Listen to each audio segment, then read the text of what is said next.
Catherine pour cette introduction et bonjour à tous. Donc voilà, l'exposé ça va être à deux voix et d'abord je vais essayer de ne pas trop vous décourager pour vous parler de modèle élémentaire sur la planification et ensuite je passerai la parole à Fabien qui est en train de vivre la semaine la plus longue de son existence puisqu'il est en train de faire sa dernière semaine de rédaction de thèse. Bon, enfin, quand même, essayez de venir. Je peux pas non plus, voilà, vous pouvez l'applaudir, oui.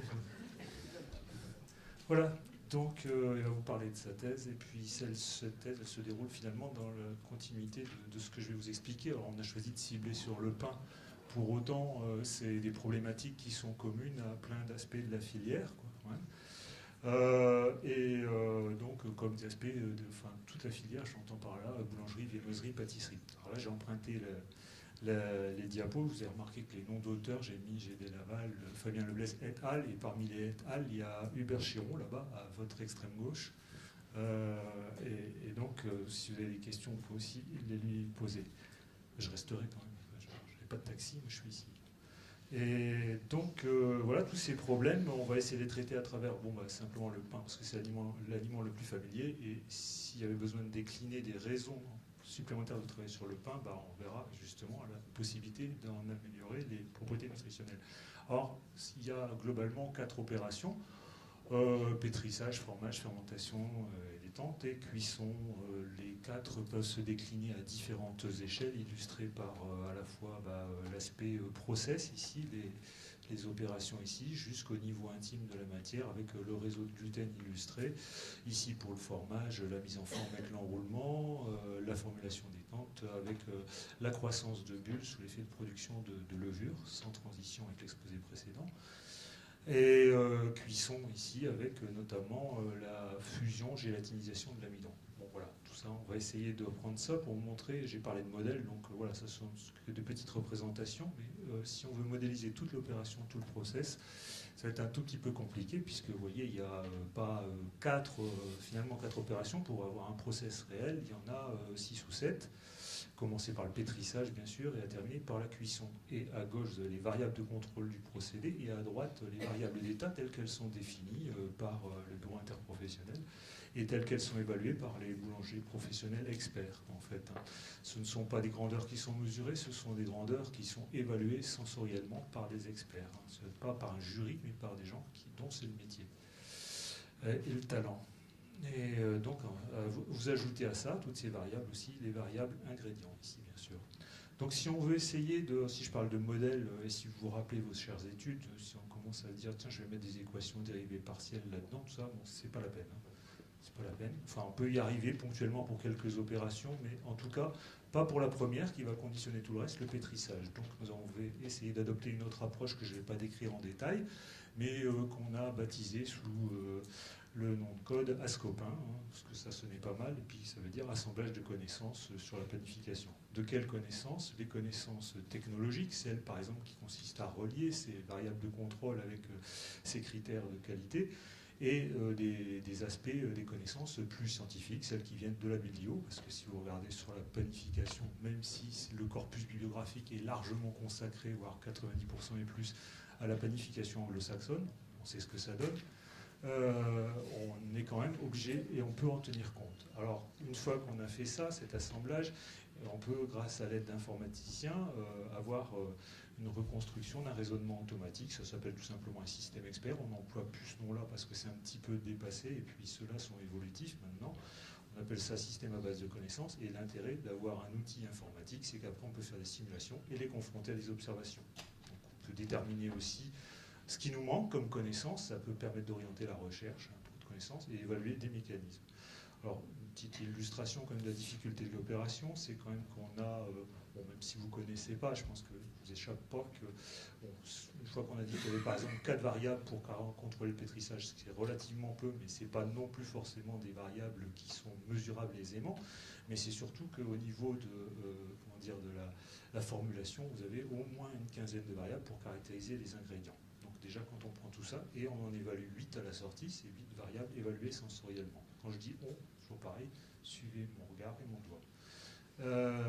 Je continue, voilà comment ça se présente. Je ne ferai pas de démo, on n'a pas le temps, mais en tout cas, si ça vous intéresse, effectivement, on a un projet qui est en gestation pour sa poursuite. Donc ça se présente sous forme de différentes fenêtres, c'est assez convivial. Hein. Donc la fenêtre phrasage dans laquelle c'est de la première opération, faire entrer tous les ingrédients, leur quantité. Et puis bon, d'autres ingrédients qui ne sont pas la farine, enfin, l'eau, le sel, etc. Et puis aussi la fenêtre de texturation, c'est là où vont rentrer les variables process. Et à la sortie, on obtient par exemple, puisqu'on a parlé de critères sensoriels, on les représente sous forme d'un radar.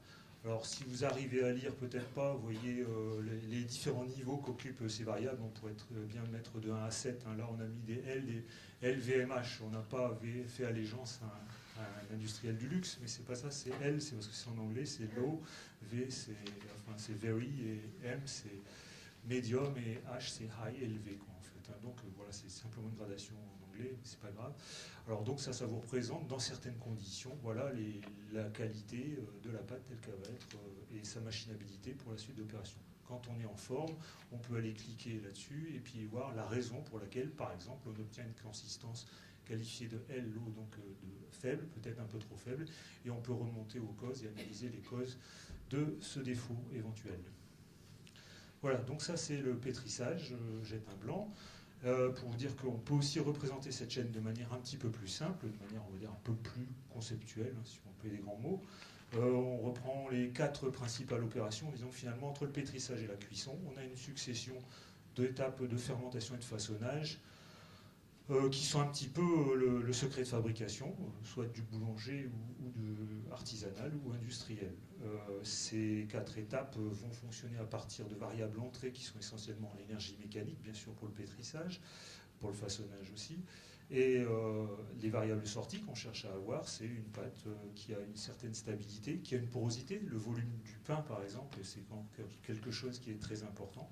On peut dire aussi sa densité. On va parler de porosité, vous verrez après, parce que la porosité, c'est relié au volume, c'est la même chose une fois qu'on l'a déterminé. Et puis sa structure alvéolaire qui définit un petit peu son apparence. J'ai des grosses bulles, j'ai des petites bulles, etc. Et ce qui est quand même très important aussi pour le consommateur. Et finalement, la cuisson, ce qui est important à la cuisson, finalement, c'est que ça donne de la croûte. Et donc, ça, il faut pouvoir le mesurer aussi. On va voir comment. Ces étapes, on pourrait faire le même schéma en regroupant toutefois toutes ces étapes dans une même opération. Et on l'a déjà fait d'ailleurs. Il y a un logiciel qui existe. Je passe sur la cuisson-extrusion. Ce qui est important, vous voyez au beau milieu de tout ça, j'ai mis le gros mot, la propriété rhéologique. Tout simplement pour dire que, comme beaucoup de labos, on passe pas mal de temps à essayer de déterminer, adapter des méthodes, des propriétés rhéologiques. Soit on soumet là en orange le bandeau, c'est un bandeau de pâte, là on va le soumettre à un cisaillement, et si on fait un autre test, on va le soumettre à un étirement. Cisaillement et étirement sont en fait les 2 modes de déformation fondamentaux de la matière, pas spécialement de la pâte à pain, mais qui sont à l'œuvre au cours de toutes ces opérations. Ça, c'est un premier type de méthode qu'on emploie pour évaluer la modification de la matière. Il y en a un deuxième type, c'est toute l'analyse structurale. Bon, je crois qu'un certain nombre d'entre vous ont visité la plateforme BIBS, biologie et biopolymère, biologie structurale et biopolymère. Et bon, je ne vais pas revenir là-dessus. En fait, la notion, ce qui est important là-dedans, c'est la notion d'échelle, qu'elle soit appliquée à des organes biologiques ou à des produits transformés. C'est mon côté Fayot. Comme mon directeur travaille sur les protéines laitières, j'ai mis une mousse laitière aussi. Non, on s'en fout, on travaille sur la pâte à pain. Voilà, par exemple, appliqué à notre pâte à pain, voilà un peu ce que ça peut donner comme résultat. J'ai un pâton en cours de fermentation, donc ça c'est à peu près, on va dire 10 cm le côté. Et on se balade au cœur de la matière jusqu'à environ, allez, soyons optimistes, jusqu'au nanomètre. Mais bon, ce qui va nous intéresser, c'est les échelles intermédiaires ici. Donc là, je suis à peu près à 1 cm, 1 mm, et on voit les alvéoles, donc en noir, au cours de la fermentation. Et puis, on peut descendre. Alors pour ça, quand on n'a pas ça sur place, on peut faire appel aux grands instruments, donc au synchrotron de Grenoble, en l'occurrence. Et puis, on peut distinguer, dans les parois, on peut aller chercher après avec d'autres techniques de microscopie, sur BIBS cette fois, de microscopie électronique, à nouveau le grain d'amidon avec les filaments de gluten ici, ou alors au plus près les alvéoles et avec le marquage coloré fluorescent qui va bien, aller localiser protéines, lipides et éventuellement amidon, et l'eau aussi. Voilà, alors tout ça, puis à la fin, effectivement, avec extraction, mais pas directement, voilà les macromolécules, ici c'est le mylopectine, pour dire quand même que je suis dans un labo où on travaille aussi sur l'amidon. Alors ces images, on peut les exploiter par exemple pour différentes pattes, et ça c'est une fraction volumique cumulée de différentes tailles d'alvéoles. Et puis quand on a la chance de pouvoir faire les manips en continu, on a l'aspect dynamique. Vous voyez ici, c'est les croissances d'alvéoles. Alors ça dure 2 heures, j'abrège un peu, je crois que le temps. Et ça permet de voir, de voir croître les alvéoles. Voilà. Alors j'avais une petite relation ici, c'est tout à fait un modèle élémentaire que j'ai pas du tout eu le temps de commenter, mais c'est pas grave. Après, à partir de ce type de relation, on peut intégrer ça et puis calculer la porosité, représenter et dire que finalement, au cours de toutes ces opérations, du pétrissage à la cuisson, on peut tracer l'évolution de la porosité qui va venir augmenter ici selon une forme S, un petit peu avec une courbe d'initiation, de propagation et de stabilisation. C'est assez classique. Rebelote si on fait une seconde fermentation, et ça bouge pas trop au cours de la cuisson, ça bouge un petit peu, pas beaucoup, et puis bon, ça sera jamais beaucoup plus que 80%. Au-delà de 1, on se fait avoir, c'est du vide.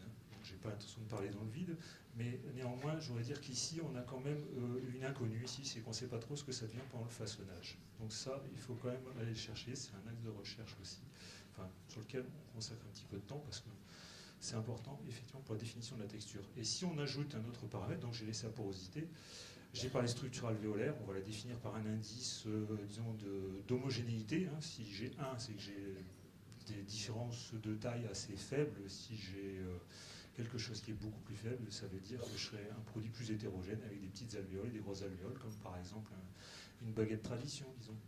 Et voilà ce qui se passe. Alors les pointillés reflètent un petit peu l'incertitude relative qu'on a à cet égard. Bon, une fois qu'on a essayé de définir toute cette évolution, cet aspect dynamique un petit peu, c'est-à-dire ce qui se passe au cours des étapes, on peut regarder à la fin. Alors les belles images, là, enfin, ce que moi j'appelle des belles images, elles nous servent bien sûr à étudier ces dynamiques, à les établir, à faire ces graphes que je viens de vous montrer, mais une fois qu'on les a, les images, elles peuvent servir aussi à faire de la simulation, c'est-à-dire que, bon, par exemple, si je prends une image de microscopique en focal voyage laser qui représente un mélange de biopolymères amidon protéines en blanc et en noir, on peut discrétiser ça et puis appliquer un test mécanique numérique et puis calculer la réponse mécanique de ce produit vu comme un matériau. Et à l'échelle au-dessus, à l'échelle alvéolaire, c'est-à-dire à l'échelle où ce qui est en gris là, va être composé de ces mélanges de biopolymères, j'ai mes alvéoles en gris foncé en noir, rebelote pareil, mais cette fois-ci en 3 dimensions, parce que c'est plus facile. On peut discrétiser en petits éléments et puis appliquer un test de compression, et à ce moment-là, on peut reconstruire la courbe contrainte-déformation, ça c'est du langage de rhéologue, on va dire force-déplacement pour aller plus vite, qui représente en fait la texture du produit ou du matériau, qui est ici par exemple, dans le cas d'une mie de pain, ça serait plutôt ce type de courbe-là. En vert, ici, j'ai parlé d'extrusion, ça pourrait être celle d'un biscuit extrudé par exemple. Donc l'enjeu en modélisation, c'est de prédire ces courbes-là. Alors ces courbes-là, vous me direz, bon, bah, c'est bien, la mie de pain c'est sympa, mais en fait, nous on aime bien un pain avec de la croûte. Hein. J'ai réglé son compte au pain de mie anglo-saxon tout à l'heure, donc je ne vais pas vous dire que c'est bien quand même. Et pour ça, il faut essayer de concevoir des méthodes adaptées pour le mesurer, alors plus ou moins rigoureuses, mais elles seront déjà rigoureuses quand elles seront répétables et discriminantes. Donc là, ici, c'est ce qu'on a fait, mis au point, là, donc sur un petit pain. Et cette première partie de courbe, finalement, c'est celle que je vous ai représentée tout à l'heure, enfin dans la diapo présente, en rouge. Donc ça c'est la partie relaxation. Et on arrive à distinguer comme ça le contraste entre la mie, qui doit être moelleuse en fait, et la croûte qui doit être croustillante. Alors si je parle de la croûte, si on la mesure ses propriétés, on essaye de les approcher en tout cas, il faut aussi essayer de distinguer c'est quoi la croûte, est-ce que c'est ce qui est sec, est-ce que c'est ce qui est dur, est-ce que c'est ce qui est dense. Tout ça, on peut arriver à le faire grâce à l'analyse d'image telle qu'illustrée ici. Bon, je passe entre les détails. L'analyse d'image, c'est effectivement très important, je ne l'ai pas détaillé, pour tout analyser et tirer tous les renseignements des images que je vous ai montrées précédemment. Voilà, je vais passer la parole à Fabien, juste pour, en guise de transition, vous parler simplement de ça. Bon, c'est important, je pourrais disserter sur le fait que c'est très important de faire de la recherche sur le pain, déjà en soi, mais aussi pour viser des applications nutritionnelles. Là, je vais faire allusion à un résultat quand même déjà ancien, dans un programme mené notamment par Luc Saunier, mais qui est assis juste à droite de Hubert Chiron, pas tout à fait à l'extrême gauche, donc, mais vraiment. Et donc, on a fait des pains, l'équipe a fait des pains avec et sans fibre. Vous voyez, le code couleur est assez clair, je pense. Et montrer que l'index glycémique, alors je ne reviendrai pas sur la définition de l'index glycémique, il y a Martine Champ qui est là, je ne dirais pas de bêtises, mais vous allez demander, mais enfin bon, je pense que cette notion ne vous est pas complètement étrangère. Et vous voyez que l'index glycémique in vivo, lui, dépend assez bien de la densité des pains. Et en fait, même pour des pains qui ont la même composition, comme le pain courant français et le pain de tradition, il n'y a que des différences de process, ce n'est pas une différence de composition. Et donc, voilà, on peut faire varier ses propriétés en jouant sur le process. Bon, alors après, les différentes explications, c'est la poursuite de la recherche. Et c'est à ce titre-là, enfin, c'est un petit peu pour essayer aussi de prolonger ces recherches, qu'on est passé, qu'on a participé au projet mis enclenché, initié et managé par Food Développement. Pour ça, je passe la parole à Fabien. Bonjour à tous.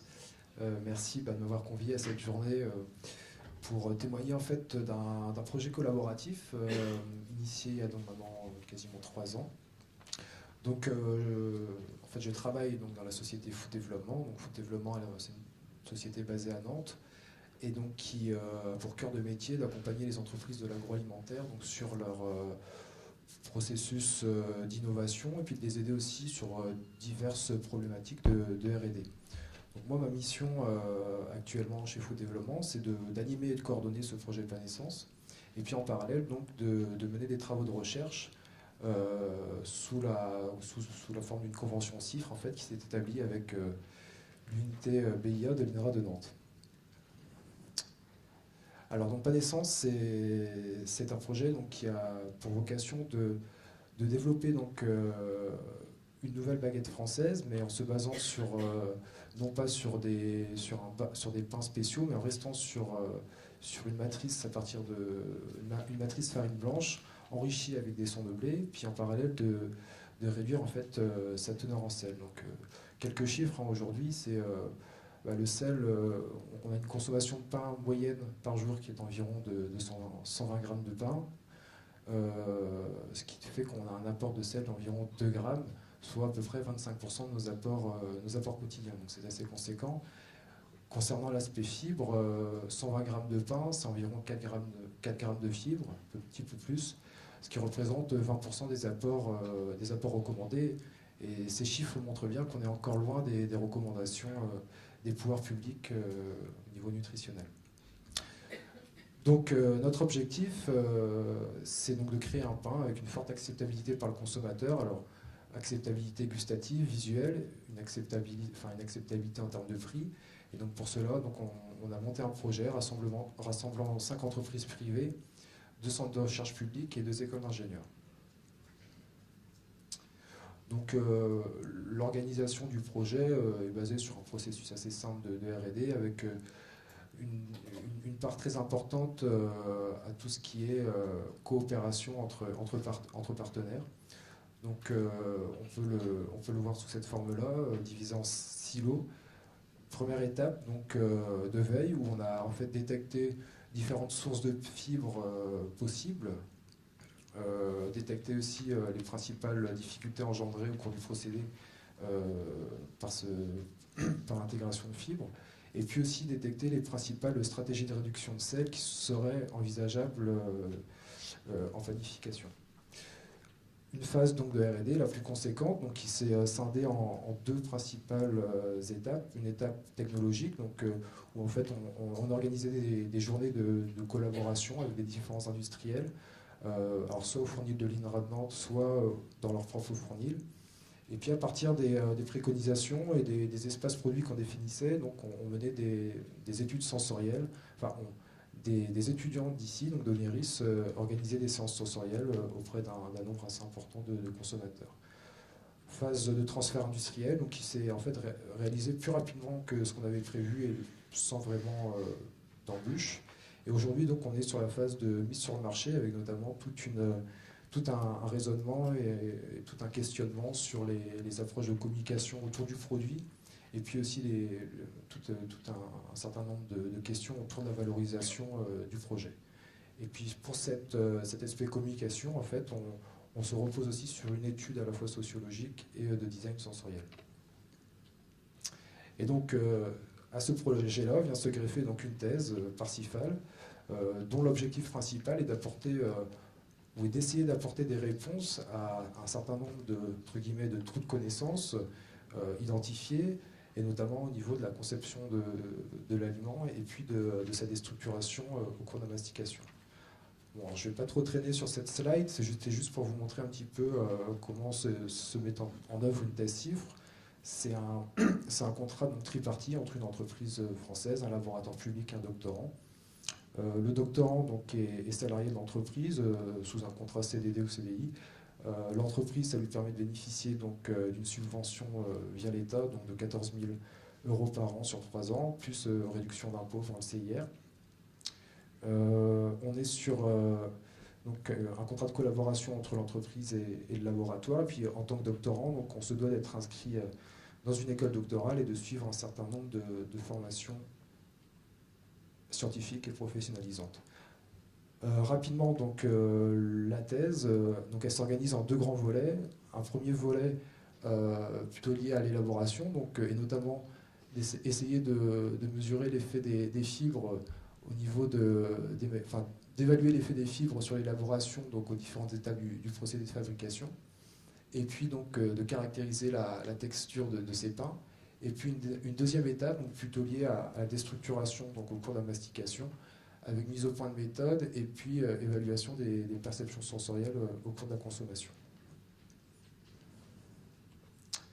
Donc sur le volet conception, donc voilà, l'objectif était de balayer les principales étapes du procédé, et notamment l'étape de pétrissage, de fermentation et de cuisson, et puis d'arriver à déterminer de façon assez précise les différentes textures de nos pains enrichis en fibres.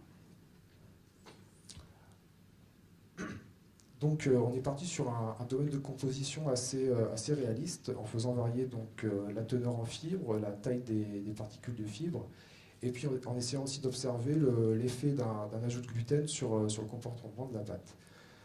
Un premier résultat qui nous a montré donc, en fait, une relation entre la valeur boulangère et la densité du pain. Donc, la valeur boulangère, en fait, c'est un indicateur de qualité qui est mesuré donc, par un test normalisé et réalisé par un expert en planification. Et ce que ça nous montre, en fait, c'est que la qualité du pain diminuerait avec la densité. Et puis l'autre information, c'est que, sans surprise, c'est que le pain enrichi en fibres devient de plus en plus dense. Mais là où il y a un intérêt pour les industriels, c'est qu'on remarque qu'il y a des effets liés à la taille des particules de son. Je ne vais pas rentrer dans le détail à ce niveau-là. Alors au pétrissage, l'idée c'était de faire un suivi de puissance spécifique, donc délivré par le pétrin. Et donc ce qu'on peut voir par exemple en rouge, on est sur une pâte sans fibre avec supplément de gluten, en bleu une pâte avec 20% de fibres. Donc on voit des comportements différents. Ce genre de profils nous ont permis d'en déduire un certain nombre d'informations sur la structuration du réseau de gluten, qu'ensuite on a mis en relation donc, avec des mesures de propriétés donc, rhéologiques et notamment de viscosité élongationnelle, comme Guy vous l'a présenté tout à l'heure.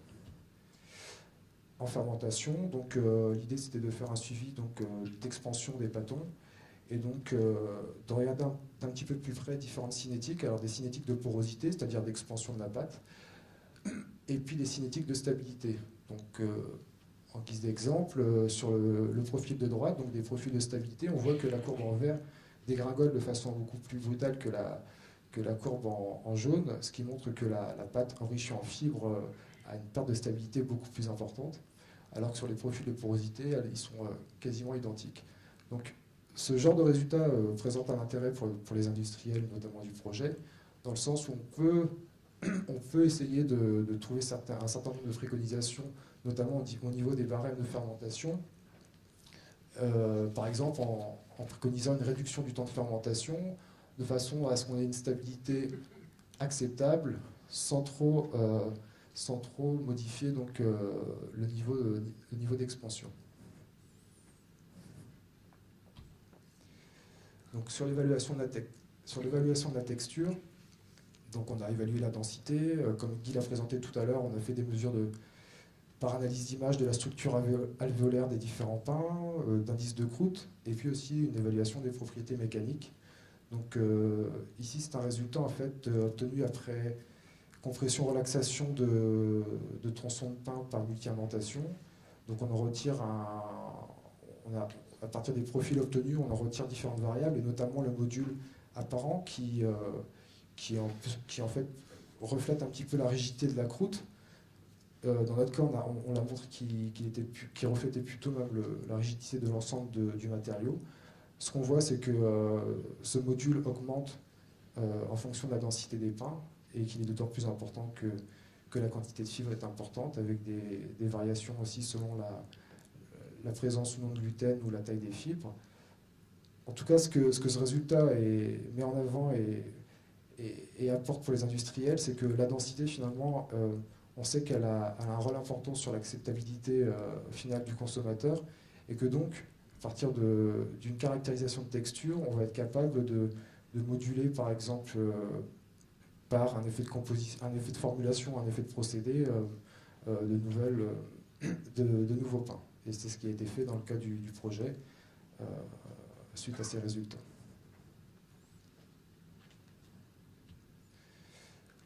Deuxième partie donc, que je voulais vous présenter, donc, un aspect plutôt déstructuration, donc après l'élaboration et la déstructuration en bouche. Sur le pain, donc, on s'est attaché à étudier d'une part la déstructuration, enfin d'une part on a cherché à évaluer les propriétés physiques d'évaluer les propriétés physiques du pain au cours de la mastication, et ensuite d'essayer de mettre ça en relation avec les différentes perceptions sensorielles mesurées en fait au sein d'un jury.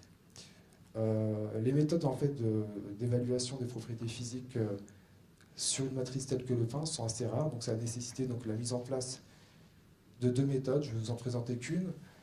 Celle que je ne vous présente pas en fait portait sur l'analyse d'images en fait de taille de particules issues de différents pains.